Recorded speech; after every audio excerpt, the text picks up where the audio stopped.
बोलो लक्ष्मी नारायण भगवान की जय। गीता माता की जय। चौथा अध्याय प्रारंभ। श्री कृष्ण भगवान बोले, इस अविनाशी कर्म योग को मैंने सूर्य से कहा, सूर्य ने मनु से कहा और मनु ने राजा इक्ष्वाकु से कहा। हे अर्जुन, इस परंपरा से प्राप्त यह योग सब राज ऋषियों ने जाना, परंतु अधिक समय व्यतीत होने से यह लुप्त हो गया। वही प्राचीन योग आज तुमको मैंने बताया है, क्योंकि तुम मेरे भक्त और मेरे मित्र हो। यह योग रहस्य अति उत्तम है। अर्जुन कहने लगे, आपका जन्म तो अभी हुआ है और सूर्य का जन्म बहुत पहले हुआ था। मैं कैसे मानूं कि आपने सूर्य को यह योग बताया था। श्री कृष्ण जी बोले, हे अर्जुन, मेरे और तुम्हारे अनेक जन्म हो चुके हैं।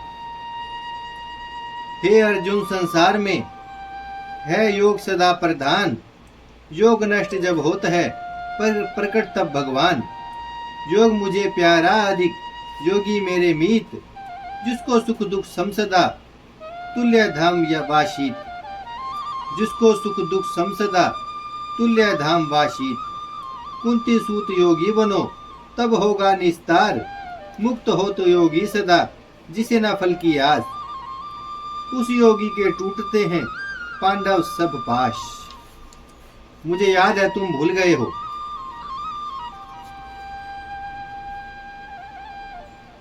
अर्जुन, श्री कृष्ण जी बोले, हे अर्जुन, मेरे और तुम्हारे अनेक जन्म हो चुके हैं। मुझे याद है तुम भूल गए हो। जन्म से रहित अविनाशी संपूर्ण प्राणियों का स्वामी अपनी प्रकृति में स्थित हूँ, तथापि अपनी माया से जन्मता हूँ। हे भारत, जब जब धर्म की हानि होती है और अधर्म का प्राबल्य हो जाता है, तब तब ही मैं जन्म लेता हूँ। साधुओं की रक्षा, पापियों का नाश और धर्म की स्थापना करने के लिए प्रत्येक युग में जन्मता हूँ।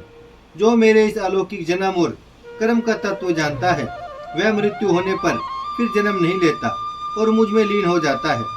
इस भांति मोह, भय और क्रोध को त्याग कर मुझ में भक्ति करके और मेरी शरणागति हो। बहुत से मनुष्य ज्ञान रूपी तप से पवित्र होकर मुझ में मिल गए हैं।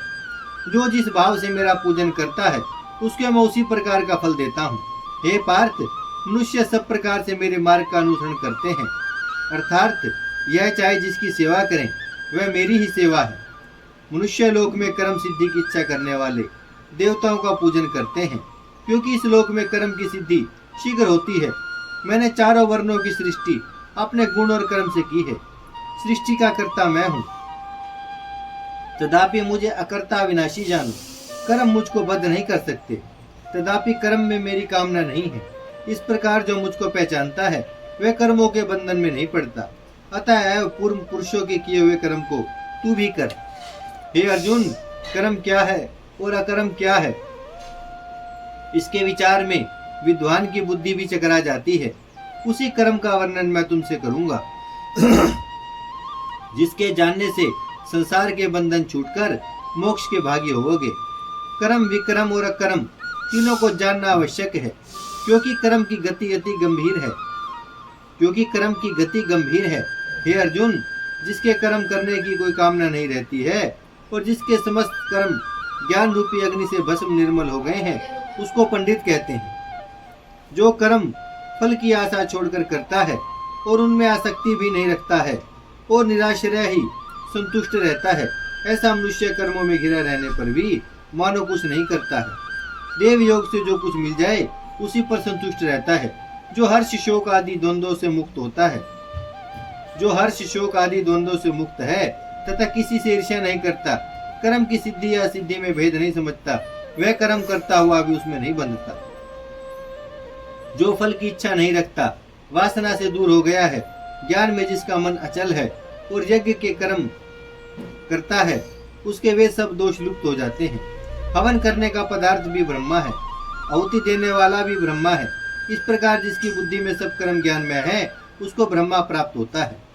कोई कोई कर्म योगी देवताओं की पूजा करते हैं और ज्ञान योगी ब्रह्मा रूप अग्नि में यज्ञ रूप से हवन कर परमात्मा का भजन करते हैं। कोई ऐसे हैं जो अपनी इंद्रियों को तथा कर्मों को संयम रूप अग्नि में होम देते हैं, और कितने ही इंद्रिय रूप अग्नि में इंद्रियों के रूप शब्द आदि विषयों को होम देते हैं। कितने ही लोग इंद्रियों के सब कर्मों को और प्राणों के कर्मों को आत्म ज्ञान से प्रज्वलित संयम रूप अग्नि में होम देते हैं। कोई तो द्रव्य यज्ञ करते हैं, कोई तप यज्ञ, कोई योग यज्ञ, कोई स्वास्थ्य और कोई ज्ञान रूप यज्ञ करते हैं, और कोई प्राणायाम में तत्पर रहने वाले योगी प्राण और अपान वायु में प्राण को रोकते हैं और प्राण वायु में अपान वायु का लय करते हैं। कोई आहार को निरंतर कम करके प्राणों को होमते हैं। वे यज्ञ वेता हैं और यज्ञ ही से इनके सब पाप नाश हो जाते हैं। जो यज्ञ में बचे हुए अमृत रूप अन्न को खाते हैं वे सनातन ब्रह्मा को प्राप्त होते हैं।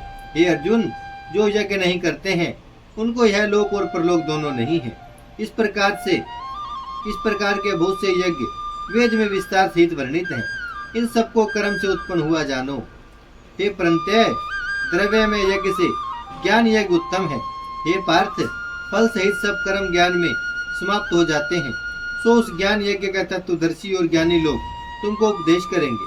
इसलिए तुम उनकी सेवा करना और उनको विनय पूर्वक प्रसन्न करके ज्ञान यज्ञ जानना। इस ज्ञान को लाभ करके तुम कैसा मोह फिर नहीं होगा। इसी ज्ञान से समस्त प्राणियों को तुम अपने में और मुझ में देखोगे। यदि सब पापियों से भी अधिक पाप करने वाले हो तो भी ज्ञान रूपी नौका से ही सब पाप रूपी समुद्र को पार कर जाओगे।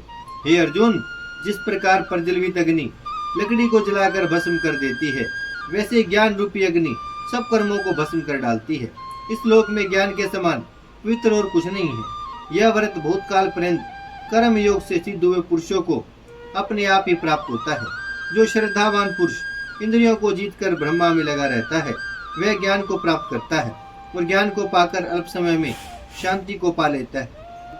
अज्ञानी, श्रद्धा रहित और जिनके मन में संदेह है, ऐसे जो पुरुष हैं वह नष्ट हो जाते हैं।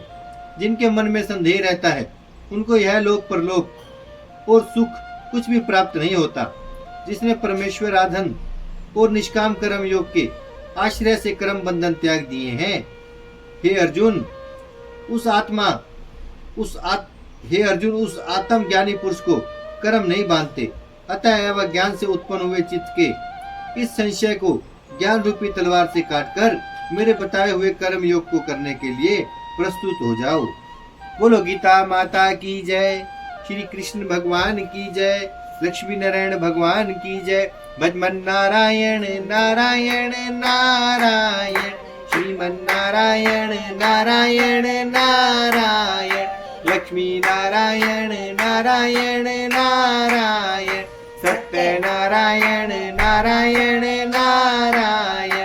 भजमन नारायण श्रीमन नारायण, लक्ष्मी नारायण सत्य नारायण।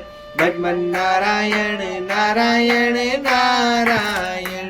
भागवत महापुराण की जय, गीता माता की जय, गंगा मैया की जय, धरती माता की जय, शिव परिवार की जय।